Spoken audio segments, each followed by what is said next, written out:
Friends, welcome to அன்னப்பறவை web TV viewers எல்லாருக்கும் என்னுடைய அன்பு வணக்கம். நம்ம சேனல் வீடியோ பார்த்து இது வரைக்கும் சப்ஸ்கிரைப் பண்ண, லைக் பண்ண, ஷேர் பண்ண எல்லாருக்கும் ரொம்ப ரொம்ப நன்றி. இது வரைக்கும் சப்ஸ்கிரைப் பண்ணாதவங்க அடுத்தடுத்த வீடியோவில் சப்ஸ்கிரைப் பண்ணிக்கோங்க. வாங்க வீடியோக்குள்ளே போகலாம்.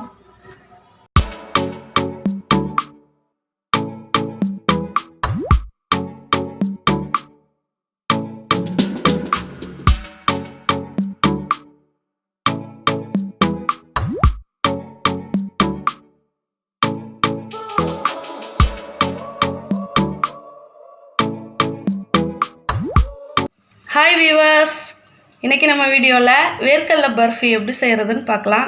நம்ம கடலை மிட்டாய் தாங்க. நான் எப்படி செய்கிறேன்னு பாருங்கள். ரொம்ப சிம்பிளான வீடியோ தான். நீங்களே ஆச்சரியப்படுவீங்க, இவ்வளோதானா அப்படின்னு சொல்லிட்டு.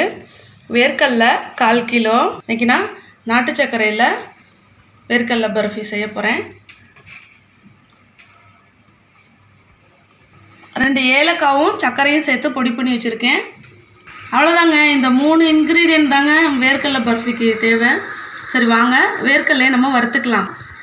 தோல் உரித்து முழு வேர்க்கடலை நான் தோல் நீக்கி வச்சுருக்கேன். இருந்தாலும் இன்னொரு தடவை லேசாக வறுத்துக்கலாம். அப்போ தான் கடலை மிட்டாய் வந்து சாப்பிட்றப்போ மொறுன்னு இருக்கும். கடாய் சூடாயிடுச்சுங்க. இப்போ நம்ம எடுத்து வச்சுருக்க வேர்க்கடலையை போட்டுக்கலாம்.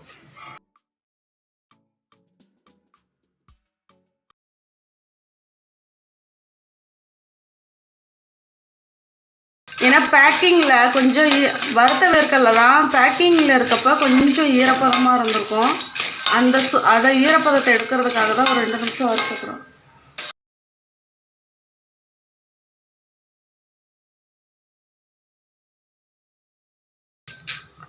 வேர்க்கடலை வறுபட்டுருச்சுங்க. இப்போ நம்ம வேறு பிளேட்டுக்கு மாற்றிட்டு பாகு காய்ச்சிக்கலாம். இப்போ நம்ம எடுத்து வச்சுருக்க நாட்டு சர்க்கரையை நம்ம போட்டுக்கலாம்.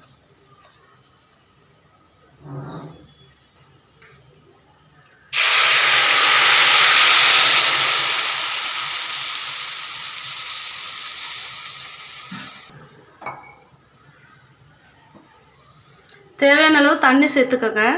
நாட்டு சர்க்கரைக்கு கொஞ்சம் மேலாப்பில் தண்ணி இருந்தால் போதும்.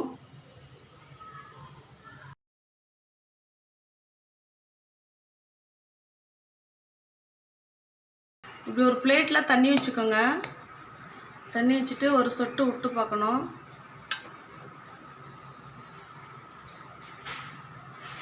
இது உருட்டு பதம் தான் வந்திருக்கு. உடையிற பதம் வரணும் கடலை மிட்டாய்க்கு. இப்படி பாகை உருட்டி இப்படி எடுத்து உடச்சி பார்த்தோன்னா உடையணும். இன்னும் கொஞ்சம் நேரம் இருக்கட்டும்.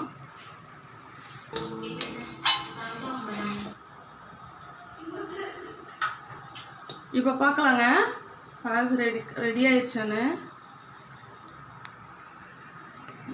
இப்போ ரெடி ஆயிடுச்சுன்னு நினைக்கிறேன்.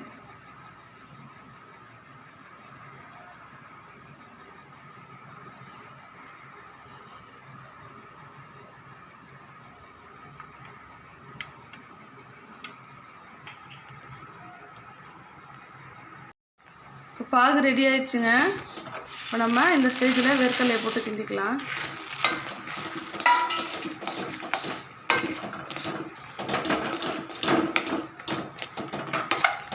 ஸ்டவ்வை ஆஃப் பண்ணிடுங்க.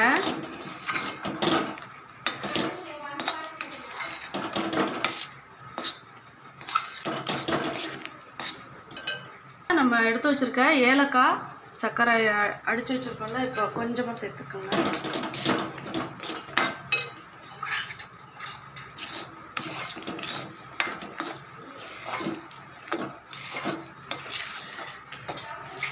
இப்போ ஒரு பிளேட்டில் நெய் தடவிக்கலாம்.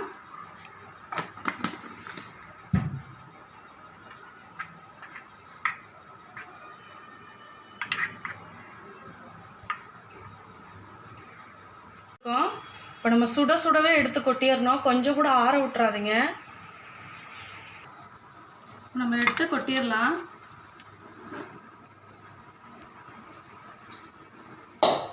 ஒரு தோசை பரட்டி எடுத்து சதுரமாக பண்ணிக்கோங்க, லெவல் பண்ணிக்கோங்க.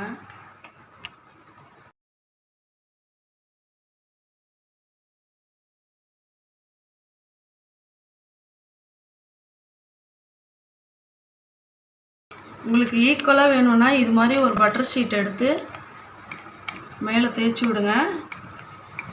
எல்லா பக்கட்டும் ஈக்குவல் ஆயிரும். இது லேசாக ஆறினோன்னே ஒரு 2 மினிட்ஸ் லேசாக ஆறினோன்னே பீஸ் போட்டுக்கலாம்.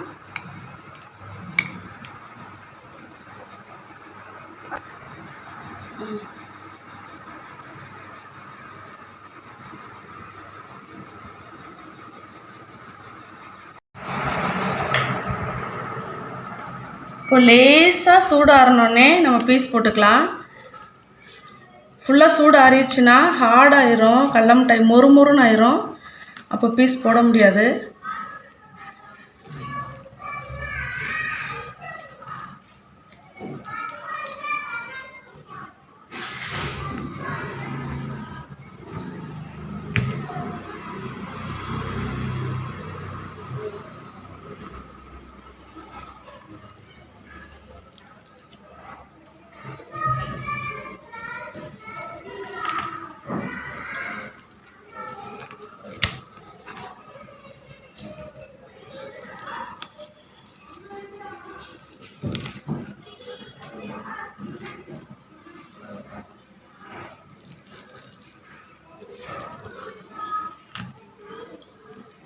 இப்போயே பாருங்கள் மொடன்னு உடைய ஆரம்பிக்குது கடல மிட்டாய்.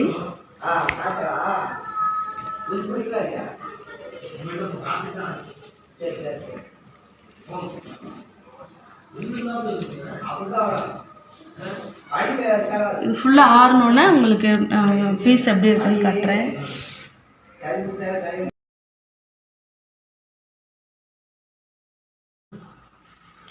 அவ்வளோதாங்க, குழந்தைங்களுக்கு பிடிச்ச சூப்பரான கடலை மிட்டாய் ரெடி. நீங்களும் உங்கள் வீட்டில் செஞ்சு பாருங்கள். இந்த வீடியோ பிடிச்சிருந்தா அன்னப்பறவை வெப் டிவி சேனலுக்கு மறக்காமல் சப்ஸ்கிரைப் பண்ணுங்கள். உங்கள் ஃப்ரெண்ட்ஸ்க்கும் ஷேர் பண்ணி விடுங்க. தேங்க்யூ ஃபார் வாட்சிங்.